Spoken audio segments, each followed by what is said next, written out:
Baik, Assalamualaikum warahmatullahi wabarakatuh. Terima kasih atas kesempatan yang telah diberikan kepada kami untuk menyampaikan presentasi pada hari ini. Pada kesempatan ini, kami dari kelompok PTMA 2G akan mempresentasikan proyek kami yang berjudul Agrivoltaics, yaitu optimalisasi sistem lahan ganda untuk menciptakan efisiensi energi dan kemandirian pangan yang berkelanjutan, yaitu sebuah sistem di mana integrasi panel surya dan lahan pertanian yang nantinya dapat menjawab solusi dari tantangan energi dan pangan Indonesia. Dan nantinya solusi yang akan kami tawarkan dapat didekati dari berbagai sudut pandang, yaitu pengelolaan data, material, otomasi, operasional, juga rancangan dari kelistrikan. Baik, selanjutnya. Baik, untuk memulai yang pertama, izin aku perkenalkan. Nama saya Malatang Fadzen dengan NIM 162251016 dari Prodi Rekayasa Nanoteknologi. Perkenalkan, saya Faradila Azahra dengan NIM 162251039 dari Prodi Rekayasa Nanoteknologi. Perkenalkan, nama saya Zaira Medana Putri dengan NIM 162251085 dari Program Studi Rekayasa Nanoteknologi. Kenalkan, saya Nishal Serena Lim dengan NIM 163251009 dari Prodi Teknik Robotika dan Kecerdasan Buatan.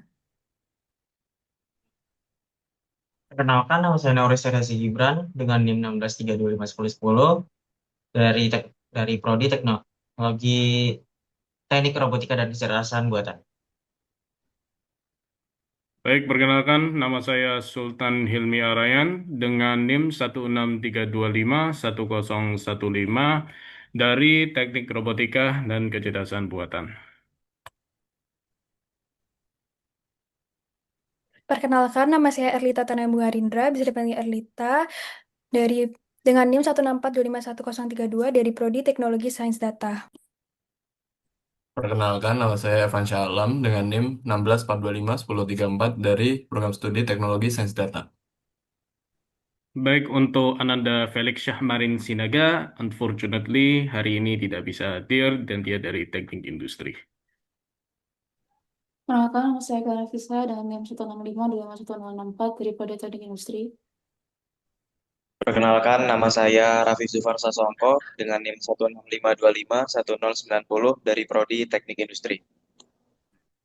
Perkenalkan, nama saya Navario Chandra Aisulapius dengan NIM 166251042 dari Prodi Teknik Elektro.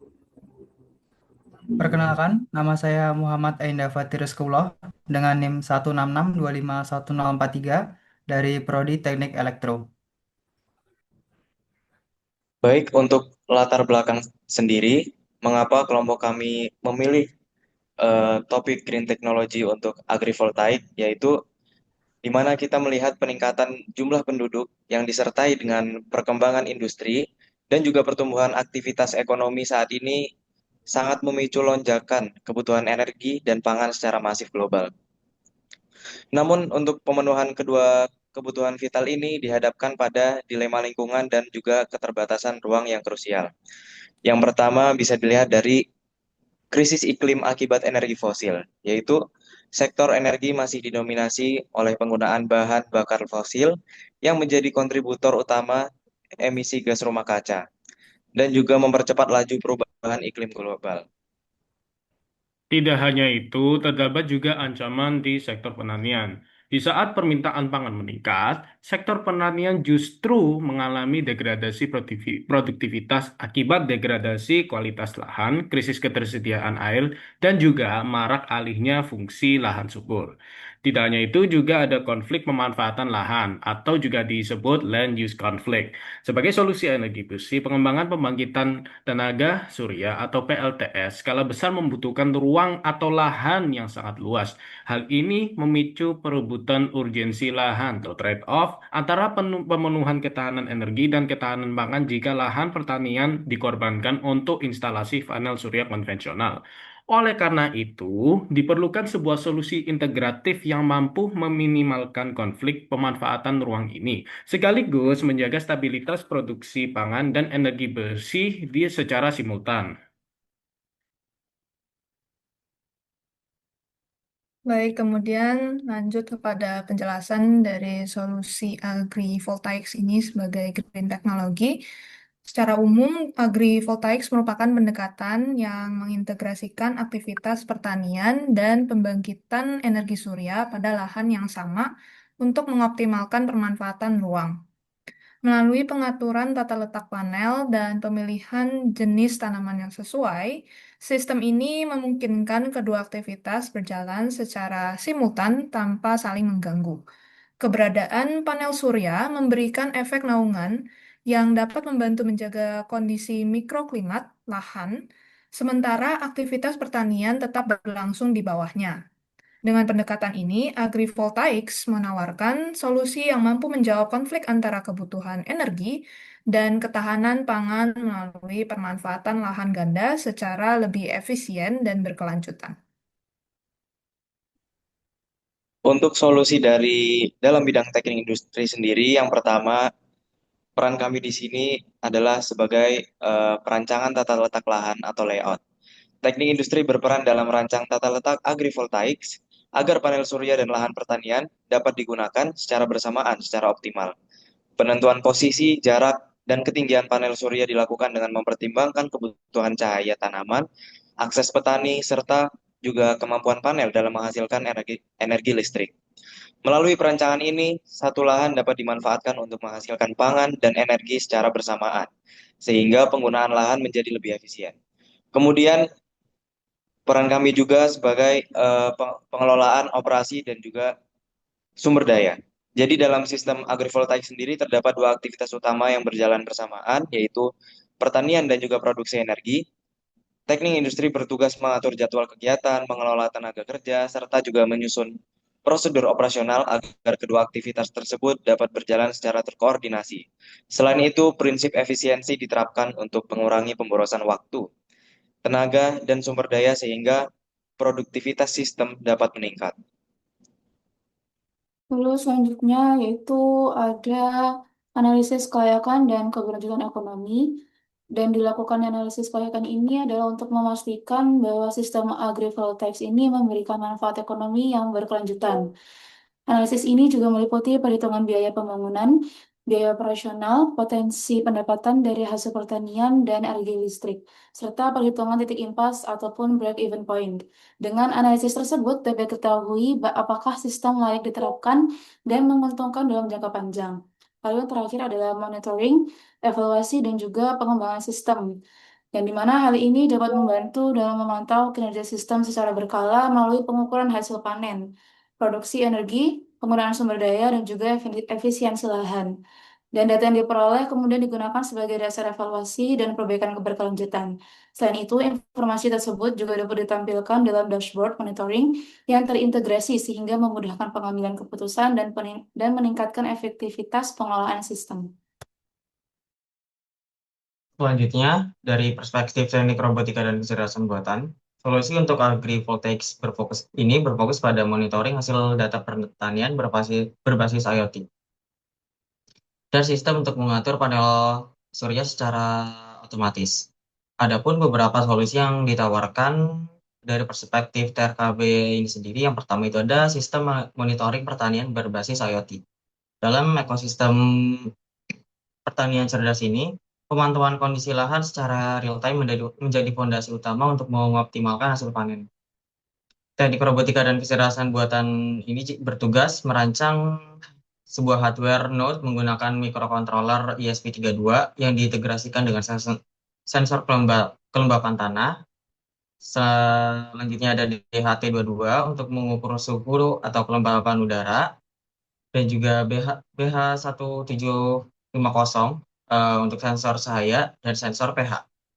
Data dari sensor tersebut ditransmisikan via protokol MQTT ke platform cloud seperti Thingsboard atau Blink untuk visualisasi dari dashboardnya.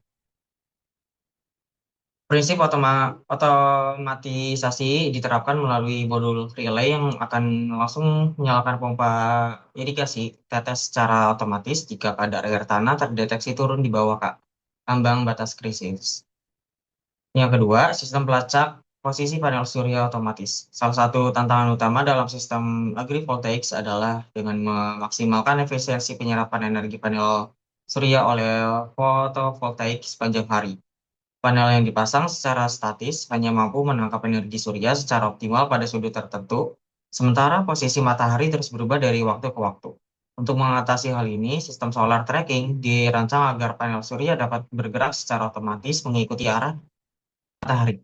Sistem ini bekerja dengan memanfaatkan sensor LDR yang dipasang pada posisi berlawanan di permukaan panel. Perbedaan intensitas cahaya yang terbaca oleh kedua sensor tersebut menentukan arah pergerakan panel yang paling optimal. Aktuator berupa motor servo atau motor stopper kemudian menggerakkan panel sesuai dengan kalkulasi, baik pada sumbu horizontal maupun vertikal, sehingga permukaan panel selalu tegak lurus terhadap sinar matahari. Selanjutnya, dalam bidang rekayasa nanoteknologi, sistem agrivoltaik konvensional itu seringkali menghadapi tantangan berupa penurunan produktivitas tanaman akibat panel surya, karena sifatnya itu tidak tembus pandang, sehingga rekayasa nanoteknologi di sini berkontribusi pada pengembangan manipulasi dan aplikasi material pada skala atom atau molekul untuk mengoptimalkan penyerapan energi surya, sekaligus menjaga intensitas cahaya yang dibutuhkan oleh tanaman. Baik, untuk Solusi-solusi tersebut itu bisa berupa yang pertama yaitu pengembangan sel surya semi transparan berbasis perovskite dan quantum dots. Melalui metode kontrol ukuran partikel, karakteristik optik material dapat dimanipulasi pada skala nanometer.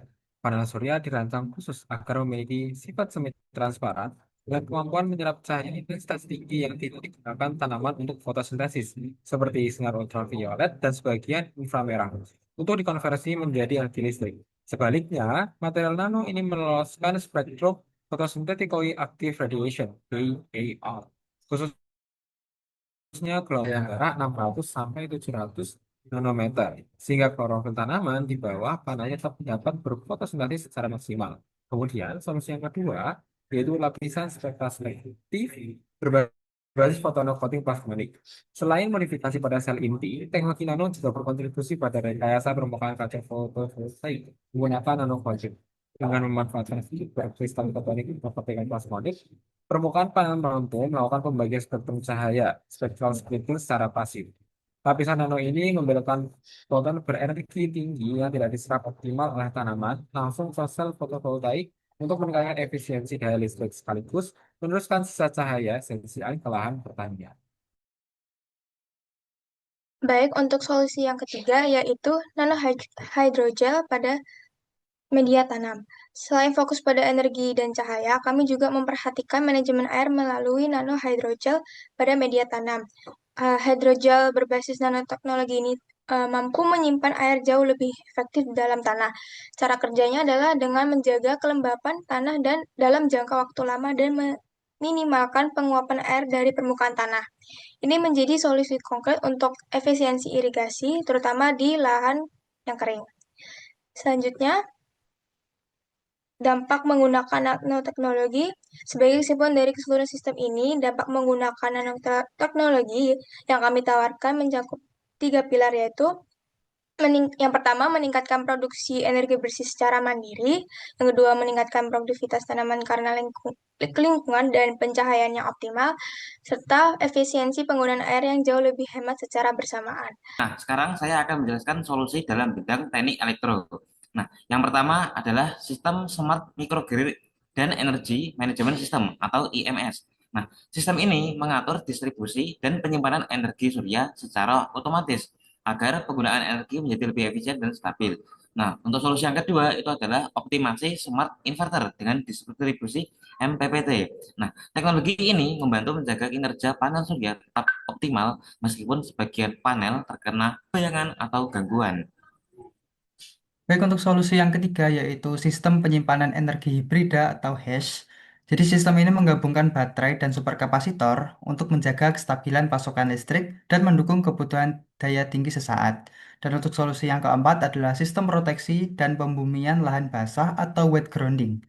Sistem proteksi dan grounding digunakan untuk melindungi peralatan serta pengguna dari petir, lonjakan tegangan, dan kebocoran arus listrik. Baik, jadi di sini ada 3 solusi yang dapat dikontribusikan dari bidang teknologi sains data, yaitu yang pertama yaitu pengumpulan data dari sensor Internet of Things atau IoT, seperti yang sudah disampaikan oleh teman kami Noris. Jadi, data akan data suhu dan kelembapan udara, kelembapan tanah, intensitas cahaya, dan data produksi energi panel surya ini akan dikumpulkan dan akan dikirimkan melalui server berbasis cloud. Lalu selanjutnya yaitu adalah olah data dengan machine learning, yaitu membangun model prediksi kondisi tanaman dan hasil panen. Nah, di sini ada algoritma seperti Random Forest, Artificial Neural Network, atau XGBoost ini dapat dilatih untuk mengenali hubungan lingkungan dan membuat prediksi dini. Lalu selanjutnya yang ketiga adalah penyajian dashboard interaktif dan akurat. Nah, dashboard interaktif ini akan menampilkan data tanaman yang dapat diakses oleh seluruh pihak. Dashboard menampilkan data secara real time dan memberikan rekomendasi tindakan untuk siapapun yang mengakses dashboard tersebut. Untuk kesimpulan, jadi energi voltaics merupakan solusi inovatif yang mampu mengintegrasikan produksi energi terbarukan dan pertanian dalam satu lahan secara optimal. Nah, melalui kolaborasi dari Prodi Teknologi Sains Data, Rekayasa Nanoteknologi, Teknik Robotika dan Kecerdasan Buatan, Teknik Industri hingga Teknik Elektro, sistem ini dapat meningkatkan efisiensi lahan, mendukung ketahanan pangan, serta mempercepat transisi menuju energi berkelanjutan. Dengan demikian, agrivoltaics diharapkan menjadi langkah nyata dalam mewujudkan masa depan yang lebih hijau, produktif, dan berkelanjutan. Baik, sekian yang bisa disampaikan oleh kelompok A2G pengantar teknologi maju dari Fakultas Teknologi Maju dan Multidisiplin. Kita akhiri di sini. Mohon maaf atas semua salah kata. Kita akhiri. Wassalamualaikum warahmatullahi wabarakatuh.